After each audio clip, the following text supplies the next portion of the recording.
Hello, in this video I'm going to show you how to set up the environment for learning about penetration testing or hacking.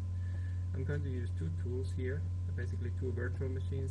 One of them is Kali Linux, which is a Linux distribution that is filled with all kinds of tools for hacking or penetration testing.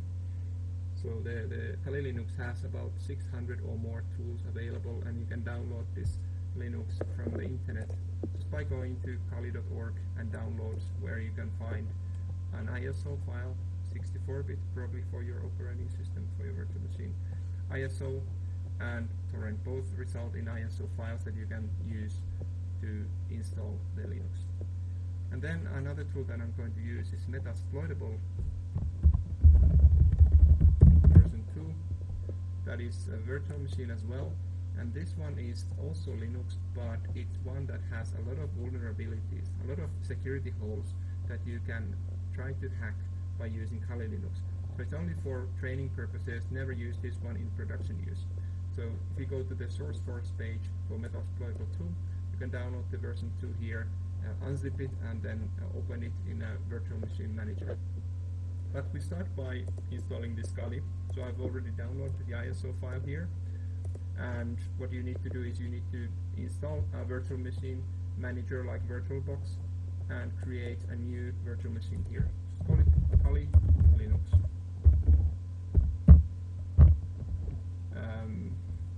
Version 2007.1. It's going to be basically a Linux. It's going to be a Debian-based Linux, 64-bit, but a standard Linux will also be fine. Then the memory size, let's put 2 GB because we're going to use quite a bit of different tools. And here this is where we create a virtual hard disk. Now the default size will be 8 GB, but you should make it a little bit bigger. Dynamically allocated will be fine. So let's make it 30 GB just in case you are going to install some additional tools later. So that will be fine. And now the system is basically created, virtual machine is created, but of course nothing is installed yet. So we need to install operating system where this ISO image comes along. So we start this. Oh, one more thing. Before we start it, we can change settings a little bit. We go to network and change from NAT to bridge adapter. By doing this change, this virtual machine will use my own router to get the IP address from the router instead of using the NAT address given by the virtual machine manager.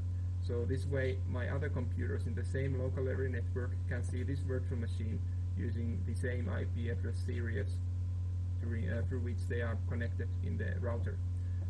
So bridge adapter will be fine, and you can also allow VMs in this permissions mode. And now we start it, and it asks us to give this ISO image. So you just go ahead and select it from where you downloaded it, and then you can start the installation. It will take a while, so I'm gonna stop this video every now and then resume it. But now in this menu you can select either to run the Kali Linux using the live CD mode, in which you can just try it out. You can load it from the ISO image to the memory without installing actually. So this is really good if you want to run Kali Linux on just on another computer without installing it. But we are going to use the graphical install mode, and it will start the installation manager. Okay, so first you need to select the language of the system and also the location where you are. I'm not really in the United States, but I'm just selecting the default ones. Okay, then we select the host name for your installation. This is not going to be running on any server or any domain name, so just put whatever host name you want, and whatever domain name, even just empty, will be fine here. Just a virtual machine, so we are not going to run it as a server. Then you need to give the root, which is the super user password, and this is what you will use to log into the system. Later, of course, you can create a normal user. And time zone, up to you, just selecting the default. And then it's going to allow us to probably create the partitions. So we have now about 30 gigabytes disk. The easiest way is just to use the entire disk.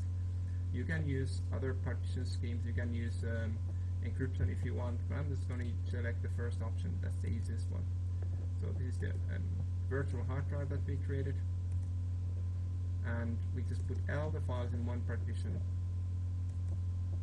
and it will confirm this is what we want. Continue, and yes, we want to do this, write these changes to the disk.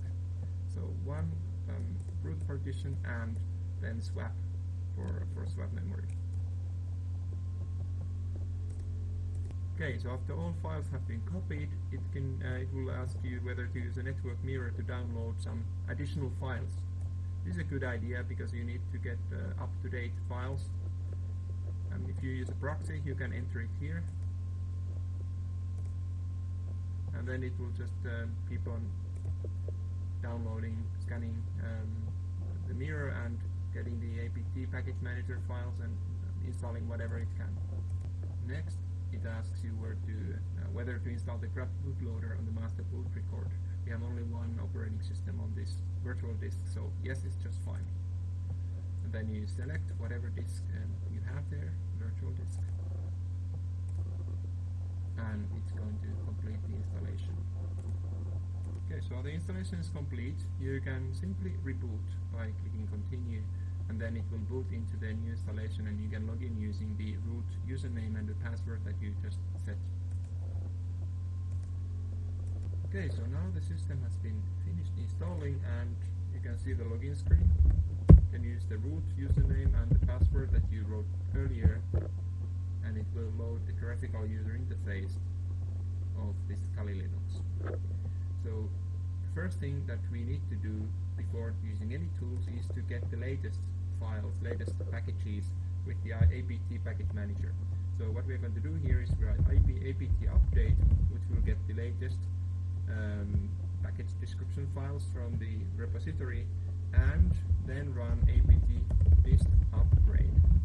And these commands will get the latest packages from the repository and therefore update our system. Now, Kali Linux is so-called rolling release, so you can always get the latest version of Kali by applying these two commands, or this one line of commands together. So this will take a while, so I'm just going to run it, and it will ask you, okay, there is some problem now here.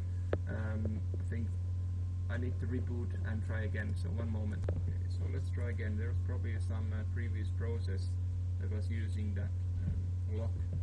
So, but let's try again. apt update, apt dist upgrade.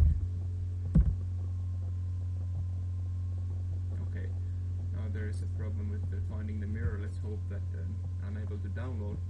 It's going to show you what packages you can update. It's a long list of packages because the ISO version of the operating system doesn't have the latest version, so it updates almost everything, and this will take a long time. Oh, I have some problem with the network.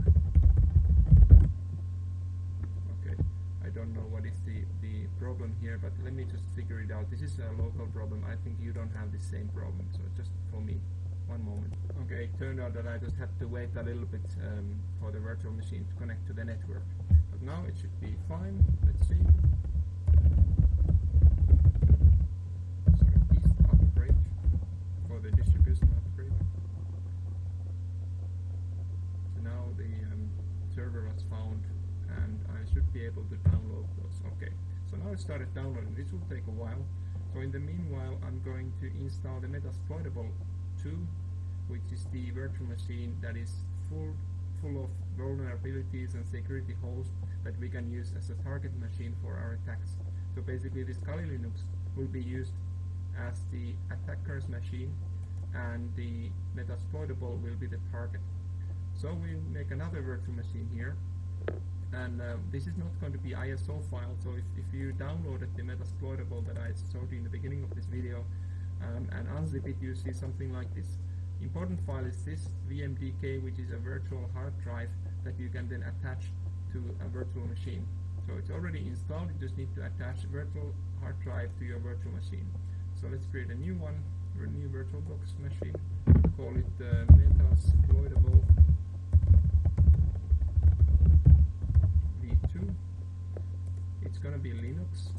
it's going to be 2.6 version 64-bit Linux. And well, we can add some memory. It doesn't need to have as many as with the Kali Linux because it will just run some services, but we are not really going to use it much for other purposes. And instead of creating new virtual hard disk, we are going to select existing one. And this is where you go to the downloads Metasploitable Linux in my case and select the VMDK hard drive. And then create, and it's good to go. You can start it up. This will not have a graphical user interface because it's a sort of a server installation. So it has all kinds of services running which you can then target. It has MySQL server, it has some other database servers, it has the HTTP server, etc, etc. All kinds of services that some of them have old versions, or some of them are simply poorly configured, so you can attack passwords and usernames. Especially passwords are really bad. So for example, the login here is just msfadmin and msfadmin. And that's it. Now, the same thing here actually, I should have changed the network settings, because if I do here ifconfig, the network will work, but it will use a different address series. So here it's a 10.0.2.15 is the IP address, but I want to have it the same than with the other machine. So for example, in Kali, open a new terminal, it's going to be 196.168.1 and 16. So I want to have the same subnetwork for these both. So to do that, it's going to go back to the VirtualBox settings, right click Metasploitable, go to network. Instead of NAT, we have bridge adapter, and for this also allow VMs. Then if we reboot this one, and to reboot we can do sudo, because sudo is needed for administrative command. msfadmin user is not admin, it's not the root, so we need to use sudo whenever we want to run something as administrator. msfadmin is the password. Oh, my bad. Of course, sudo reboot. That's what I want to do. Alright, good. So this will take a while to reboot. You can see the services are going to be stopped, and it's going to be rebooting in a moment while this one is downloading still those files.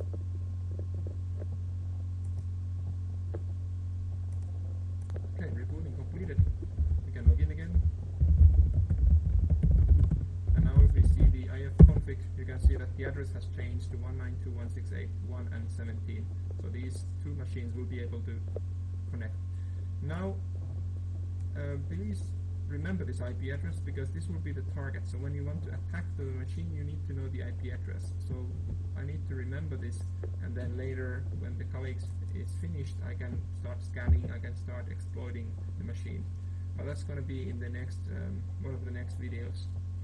Now I'm going to wait until this installation is finished, and then I will show you one more thing that we need to do to finish the configuration of Kali. Okay, so now the system has been updated and I rebooted it. And now if you look at this window and I want to resize it, you can see that this resolution of the virtual machine installation of the Kali Linux does not follow my window resizing. So to enable automatic resolution resizing, and also to enable, for example, shared clipboard or shared folders with the host operating system, you should install VirtualBox guest additions. For other virtual machine managers, you probably have to install some other tools, but for this one you can do it simply by again using apt, and this time install VirtualBox guest x11.